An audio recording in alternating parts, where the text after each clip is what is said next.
జై Shriram. Welcome to our channel I family vlogs. నేను మీ సంపద రచిత. అందరు ఎలా ఉన్నారు? అందరు ఎప్పుడు హ్యాపీ సంతోషంగా ఉండాలండి. ముందుగా మన సబ్స్క్రైబర్స్ అందరికీ heartly thank you so much అండి. And happy Vinayaka Chavithi. మీరు ఈ సంవత్సరం ఏవైతే పనులు మొదలుపెట్టి అవి సక్సెస్ఫుల్గా కంప్లీట్ కావాలని కోరుకుంటున్నారో అవి మనస్ఫూర్తిగా మంచిగా ఎలాంటి విఘ్నాలు లేకుండా అందులో మీరు విజయం సాధించాలని నేనైతే మనస్ఫూర్తిగా కోరుకుంటున్నాను. ఎప్పుడూ మన ఛానల్ని సపోర్ట్ చేస్తూ ఇదే విధంగా ముందుకు తీసుకెళ్ళండి ప్లీజ్. అలాగే కొత్తగా ఎవరైతే మన ఛానల్ని ఫస్ట్ టైం చూస్తున్నారో ప్లీజ్ మన ఛానల్ని సబ్స్క్రైబ్ చేసుకోండి, వీడియోని లైక్ చేయండి, షేర్ చేయండి. అలాగే వీడియోలోకి వెళ్ళిపోదాం. ఇదైతే వినాయక చవితికి ముందు రోజు అండి. స్వామివారిని తీసుకొని ఇంకా పూజకు సంబంధించినవన్నీ కొనుక్కొని అయితే రావడానికైతే వెళ్ళాను. ఫస్ట్ టైం ఇన్ని వినాయకుల్ని కళ్ళతో చూసి మర్చిపోతాము, కానీ ఇవన్నీ క్యాప్చర్ చేసి ఇట్లా వీడియో తీసి నేను మన ఛానల్లో అప్లోడ్ చేసి మీ అందరూ చూడాలని ఒక థాట్తోని వీడియో చేసి పెట్టాను. ఇన్ని సంవత్సరాలలో ఒక్కసారి కూడా ఇలా ఒక జ్ఞాపకంగా ఫొటోస్ ఉన్నాయి, కానీ ఇలా వీడియో లేదు. నాకైతే ఇది చూస్తే చాలా హ్యాపీగా అనిపించింది. ఎందుకంటే నేను 2008 నుండి వినాయకుడిని ఇంట్లో పెట్టుకుంటున్నాను. అంటే ఇంటర్ అప్పటి నుండి నేనైతే వినాయకుడిని ఇంట్లో పెట్టుకుని పూజ అనేది చేసుకుంటున్నాను. అప్పటి నుండి ఇప్పటి వరకు ఒక్క ఇయర్ కూడా తప్పలేదు. సో ఆ విఘ్నేశ్వరుడి దయ ఇంకా కృష్ణయ్య దయ తనే ఇలా చేపించుకుంటున్నాడేమో అంతే. సో అది ఇట్లా వీడియోలో పెట్టడం నాకు ఫస్ట్ టైం మీతో షేర్ చేసుకోవడం అది ఇంకా హ్యాపీగా ఉంది. ఇవన్నీ ఒక దగ్గర ఇలా చూస్తూ ఉంటే ఇంకా మంచిగా అనిపించింది నాకైతే. సో మీరు కూడా మంచిగా సెలబ్రేట్ చేసుకున్నారని అనుకుంటున్నాను. ఎందుకంటే వినాయక చవితి అంటేనే పిల్లల పండుగ అని చెప్పాలి. ఆ ఎంజాయ్మెంటు, ఆ పిల్లలు ఆడుకునే పద్ధతి అదంతా ఒక కళ. మాకైతే చిన్నప్పుడు వినాయక చవితి అని అంటే ఇంకా అన్నమయ్య పాటలే గుర్తుకొస్తాయి. వినాయక చవితి అంటే ఇంకా అన్నమయ్య సాంగ్సే అలా మైండ్లో రిపీట్ అవుతూనే ఉంటాయి. మాకైతే అట్లా ఫిక్స్ అయిపోయింది ఇంకా అప్పటి నుండే, చిన్నప్పటి నుండి. సో నేనైతే ముందు రోజు అయితే అన్నీ ప్రిపేర్ చేసుకున్నాను. నెక్స్ట్ పండగ రోజు ఇది నాకు తెలిసిన విధంగా నేనైతే చేసుకుంటానండి. ఒక్కరోజు పూజ చేసి ఇంట్లో పెట్టుకోవచ్చు, లేదా 3 days పెట్టుకోవచ్చు, లేదా 5 days పెట్టుకోవచ్చు. అంటే మన ఇంట్లో ఉండే పద్ధతుల ప్రకారం మనం చేసుకోవచ్చు. అంటే ఎవరి ఇష్టం వాళ్ళది. ఇప్పుడు చిన్నపిల్లలు ఉంటారు ఇంట్లో, పెద్దవాళ్ళు ఉంటారు, వాళ్ళందరికీ చేసి ఇంకా ఎర్లీ మార్నింగే స్వామివారికి అయితే పూజ అనేది కంపల్సరీ 9 days. సో అలా వీలు కాదు అనుకుంటే 1 day పెట్టుకోవచ్చు, 3 days పెట్టుకోవచ్చు, 5 days పెట్టుకోవచ్చు. సో మన ఇష్టం అది, అట్లేముండదు.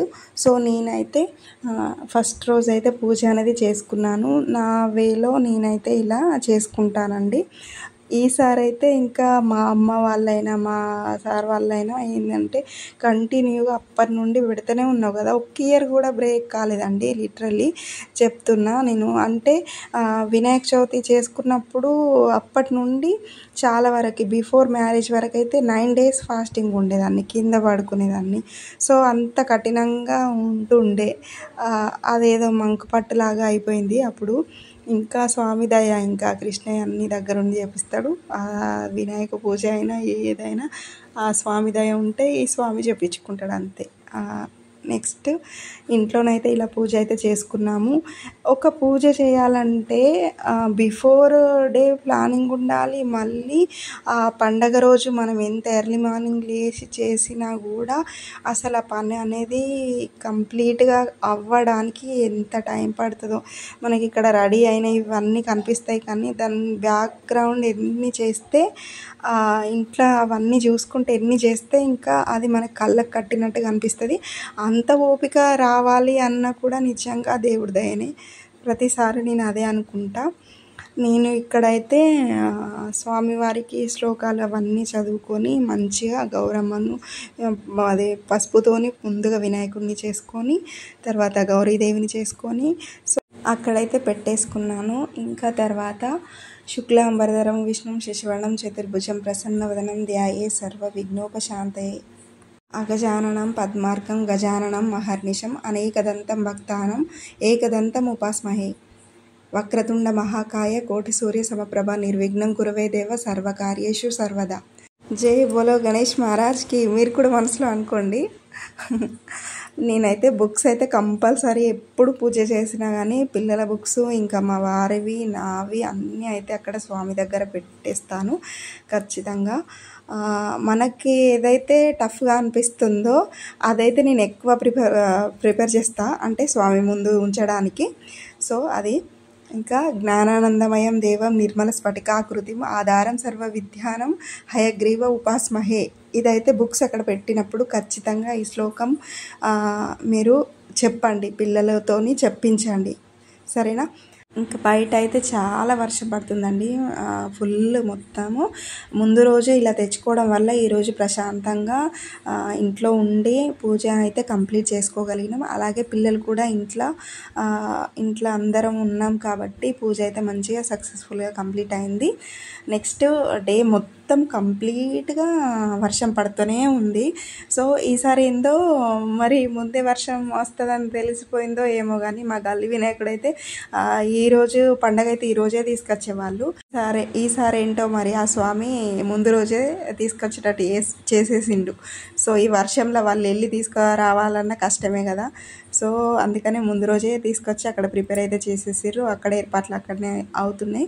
బట్ నేనైతే మ్యారేజ్ అయిన తర్వాత ఎప్పుడు కంటిన్యూ చేస్తూనే ఉన్నా, అంటే బిఫోర్ మ్యారేజ్ ఆఫ్టర్ మ్యారేజ్ తర్వాత కూడా లిటరల్లీ స్టిల్ ఇప్పటికీ కంటిన్యూషన్ అవుతూనే ఉంది. ఒక ఇయర్ అయితే అప్పుడే మేము ఇల్లు కట్టుకుంటున్నాం, ఇంకా సెంట్రింగ్ చెక్క ఇప్పలేరు. సో అక్కడక్కడ అంత అట్లనే ఉంది స్లాబ్ వేసిన తర్వాత. సో అంత మట్టి మొరము ఇంకా కట్టెలు అదంతా ఉండే. అప్పుడు పండగ వచ్చినాక అప్పుడు కూడా ఆ మట్టిలోనే ఇంకా అదంతా అక్కడ ఒక చిన్నగా ఇట్లా పందిర్లాగా వేసి ఆ ఇంట్లోనే నేను పూజ అయితే చేసుకున్నాను స్వామివారిని ఉంచి. సో అట్లా మనసుకి హద్దుకపోయింది. ఇంకా అది నేను వేరు చేయాలన్నా కూడా చేయకుండా ఉండాలన్నా కూడా ఫస్ట్ ఆఫ్ ఆల్ నా మైండ్ మనసు రెండు అంగీకరించవండి. సో అది ఈ పూజలు చేస్తే కూడా సమాజంలో ఎట్లా అంటే వేరే వాళ్ళే ఏం కాదు, మన దగ్గర వాళ్ళే, మన చుట్టుపక్కల వాళ్ళే చాలు. లేదు మనకు రిలేషన్లనా లేదంటే ఉంటారు కదా నైబర్స్, అట్లా వాళ్ళు ఎట్లా అంటే ఎప్పుడు ఇదే పని అట్లా అనుకుంటారు. కానీ మన కెరియర్లో మనం ఏదైతే అనుకుంటున్నామో దానితో పాటు ఇవి చేస్తూ వెళ్తాం. ఇది రోజు అని కాదు, సంవత్సరానికి ఒక్కసారి వచ్చే ఆ పండుగలను పోగొట్టడం ఎందుకు. కొందరు ఏదో ప్రాబ్లమ్స్ వచ్చి పూజ చేసుకోకపోవడము, పెట్టుకోవాలన్నా కూడా పెట్టుకోలేకపోవడము, ఏదో ఒక ప్రాబ్లమ్స్ అనేవి ఫేస్ చేస్తూ చేసుకోలేకపోతారు. కానీ చేసుకునే వీలుండి చేసుకోలేకపోతే ఇంకా అది నా వరకైతే అట్లా ఏం కాదండి, నేనైతే అది తీసుకోలేను. వేరే వాళ్ళ థాట్ ఎట్లా అంటే మంచిగా ఉంది కాబట్టి పూజలు చేస్తుర్రు అంతే అని అనుకుంటారు. కాదు, పూజలు చేస్తున్నాం కాబట్టే మనశ్శాంతిగా ఉండగలుగుతున్నాం అంతే. అది మైండ్లో అది మనం ఆలోచించే విధానం ఉంటుంది, మనం తీసుకునే విధానం ఉంటుంది. నాకు ఇంకా హ్యాపీగా ఉన్నప్పుడు ఇంకెక్కువ గుర్తొస్తాడు. ఎప్పుడు అసలు మర్చిపోతే కదా గుర్తు తెచ్చుకోవడానికి ఆ స్వామి స్మరణ ఇంకెప్పుడు ఉండేదే ఉంటుంది. ఒక చిన్న స్టోరీ చెప్తా మీతో. ఏంటి అంటే ఒక పెద్ద మనిషి ఒక చెట్టును నరుకుతా అంటాడు అన్నట్టు. నరుకుతా అంటే ఫస్ట్ నుండి కొడుతూనే ఉంటాడు. కొట్టిన తర్వాత తనకేంటి అంటే కొంచెం కొంచెంగా చెట్టు మొదలనేది కొడుతూనే ఉంటాడు. కొట్టిన తర్వాత కొంచెం అది ఇంకా దాని పని అది చేస్తుంది కదా గొడ్డలి. సో లాస్ట్కి ఇంకా గట్టిగా ఒక దెబ్బ వేస్తాడు. వేసిన తర్వాత ఈ లాస్ట్ దెబ్బతోనే ఇరిగింది అని అనుకుంటాడు. మరి ఫస్ట్ నుండి కొట్టింది తానే, ప్రతి ఒక్క వేటు దాని మీద పనిచేసింది. కానీ అవన్నీ మర్చిపోతాడు. కానీ లాస్ట్ వేసిన ఆ గొడ్డలి వేటు దీనివల్లనే ఇరిగింది అని అనుకుంటాడు. మనిషి అజ్ఞానం కూడా అంతే.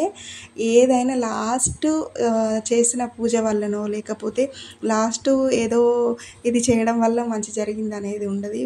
ఆరాధన పూజ అనేది అది ఒక్క నీటి చుక్కలాగా కాదు, ఒక్కొక్క డ్రాప్ పడితే కుండ ఎలా అయితే నిండుతుందో, మన మనసు నిర్మలంగా మారాలన్నా, మన ఆలోచనలు పాజిటివ్గా ఉండాలన్నా, మన జీవితంలో మనశ్శాంతి రావాలన్నా అది నిరంతరం ఉండాలండి. అది ఉన్నప్పుడు మనకు ఇంకొకరు అన్నారనో, ఇంకొకరు ఏదో చేస్తారనో, ఇంకా మనకి జీవితంలో ఇది లేదనో ఆ వెలితి అనేది మనకు కనిపించదు. ఎప్పుడు నిండుకుండలాగా ఉంటాం మన ఆలోచనలు మనం.